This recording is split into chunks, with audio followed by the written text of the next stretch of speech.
আমার নতুন একটি ব্লগে সবাইকে অনেক অনেক স্বাগত জানাই। আজ পয়লা বৈশাখ, সকলকে জানাই আমার তরফ থেকে নববর্ষের অনেক প্রীতি ও শুভেচ্ছা আর ভালোবাসা। আপনাদের নতুন বছরটা খুব ভালো কাটুক। আজ তো রবিবার আর পয়লা বৈশাখও, তাই ছুটির দিন রয়েছে। আর আমরা দেশের থেকে এত মাইল দূরে থেকেও কিভাবে আজ পয়লা বৈশাখ পালন করছি আপনাদের সাথে তার সমস্ত কিছুই শেয়ার করব। সকালে উঠেই আমি আগে পরমান্নটি রেডি করে নিয়েছি। ঠাকুরকে আজকে একটু পরমান্ন দেব। ছোটোবেলা থেকে মাকে দেখে এসেছি, মা পয়লা বৈশাখের দিন তাড়াতাড়ি করে স্নান করে পুজো সেরে নিত, তারপর রান্নাবান্না করতে যেত। আজকে আমিও সেটাই করেছি, আগে স্নান করে নিয়ে এবার পুজো দিয়ে তারপর সমস্ত কাজ করব। চলুন এবার ভেতরে যাওয়া যাক, বাইরে প্রচণ্ড ঠান্ডা হাওয়া দিচ্ছে। বছরের প্রথম দিন আমরা ভালো মন্দ খাবো আর আমাদের ঠাকুরকে কিছু না করে দেব, সেটা তো আর হয় না। তারই কৃপায় আজকে আমরা এত কিছু করতে পারছি, তাই জন্য তার জন্য সামান্য একটু পরমান্ন তৈরি করেছিলাম।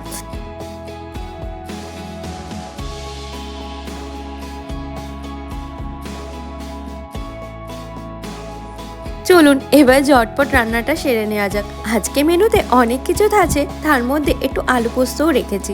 আলু পোস্ত না হলে বাঙালিদের ঠিক হয় না। আর আমাদের ঘরে তো একজন ঘটি আর বাঙাল আছে, মানে আমি বাঙাল আর আমার বরমশাই উনি আবার ঘটি। তাই জন্য ঘটি বাঙালে দুজনার দুরকম পছন্দ মতো রান্নাই করছি। আর ওর খুব আলু পোস্ত পছন্দের, তাই আলু পোস্ত তো রাখতেই হতো। আর এদিকে আমি চাপিয়ে দিয়েছি ইলিশ মাছ ভাপা, বাঙালদের খুবই পছন্দের খাবার। আর কারা কারা ঘটি বাঙাল কমেন্ট সেকশানে অবশ্যই জানাতে কিন্তু ভুলবেন না। যখনই ফেসবুকটা খুলি আমার ফোনে তো সবসময় ফুড ব্লগিংগুলোই আসতে থাকে, আর তার মধ্যে মিষ্টি দি, কালী দি, নন্দিনী দি, মুনমুন দি, এমনকি নতুন সেই জ্যোতি দিদি, সবারই চিকেন কষা একদম দেখতে পারি। আর লাল লাল ঝাল ঝাল মিষ্টি দির হাতে সেই চিকেন কষা দেখে সত্যি খুব লোভ লাগে আর এত ভালো লাগে। তাই আজকে আমি ডিসাইড করেছি ওদের মতো করেই একটু কষা কষা করে আজকে চিকেন কষা বানাবো। লাল লাল ঝাল ঝাল চাঁদপাড়ার মিষ্টিটির মতো চিকেন কষা। লুকটা হেভি হয়েছে চিকেনের। আরে না, ওই যে টিভিতে দেখি তো, টিভিতে না ফোনে দেখি যে লাল লাল ঝাল ঝাল চিকেন কষা বলে। আজকে সেই চাঁদপাড়ার মিষ্টিটির লাল লাল ঝাল ঝাল চিকেন কষা আমি করলাম খেতে বসে। সুন্দর সুন্দর হয়েছে। দেখো বাবু মশাই ফোন নিয়ে ঘুরে বেড়াচ্ছে, সারা বছর ধরে ফোন নিয়ে ঘুরে বেড়াবে, এটাই তো কাজ আর কি।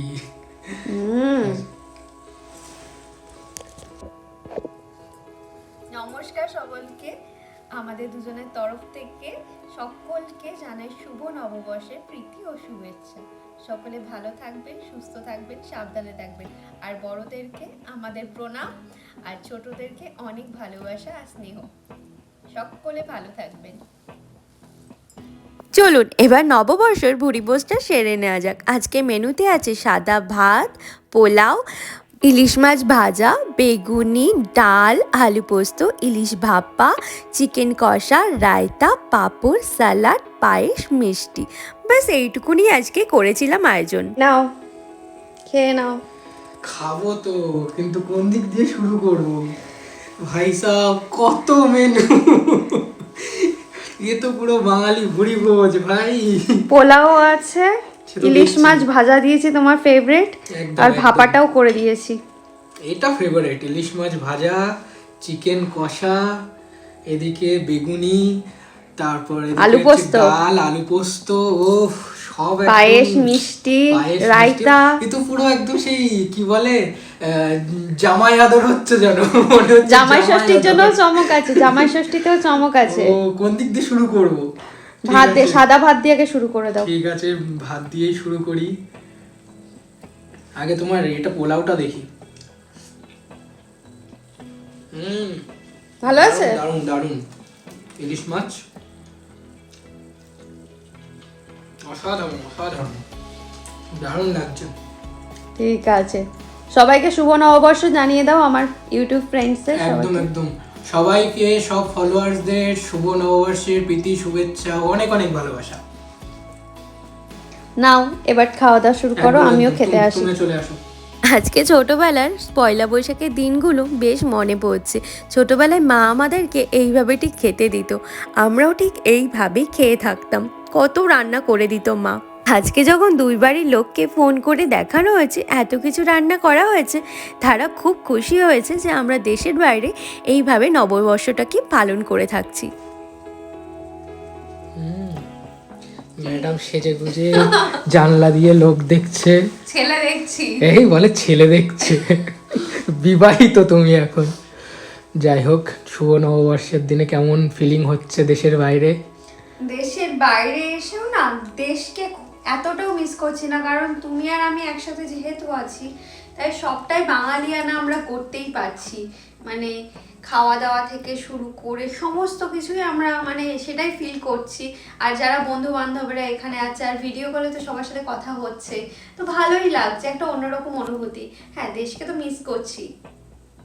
দেশের বাইরে থেকে এইভাবে নববর্ষ পালন করাটা সত্যি একটা অন্যরকম অভিজ্ঞতা আমাদের কাছে। দারুণ লাগছে। পয়লা বৈশাখের দিনটা তো মোটামুটি ভালোই যাচ্ছে। তো একটা রবীন্দ্রসঙ্গীত ছাড়া কি বাঙালির পয়লা বৈশাখ সেইভাবে সেলিব্রেশন হয়? চলো তোমার মুখে একটা হয়েই যাক, ছোট্ট করে গান রবীন্দ্রসঙ্গীত। হবে হবে, হোক। আগের দিন যে গানটা করলে সেটাই হোক। আচ্ছা ট্রাই করছি। আমারও পরানো যাহা চাই, তুমি তাই গো, আমারও পরানো যাহা চাই। ব্যাস এইটুকুনি, তাছাড়া আর করতে পারবো না। সুন্দর হয়েছে। পয়লা বৈশাখ সকলের কেমন কাটলো আর আমাদের ভিডিওটা সকলের কেমন লাগলো তা আমাদের অবশ্যই কমেন্ট সেকশানে জানাবেন। আর ভিডিওটা ভালো লাগলে একটা লাইক, কমেন্ট এবং শেয়ার করে দেবেন। সবাই ভালো থাকবেন, সুস্থ থাকবেন, সাবধানে থাকবেন। আর ভিডিওটা সবাই অনেক অনেক শেয়ার করে দেবেন। দেখা হচ্ছে পরবর্তী আরও নতুন একটি ব্লগে। ততক্ষণের জন্য সবাইকে টাটা।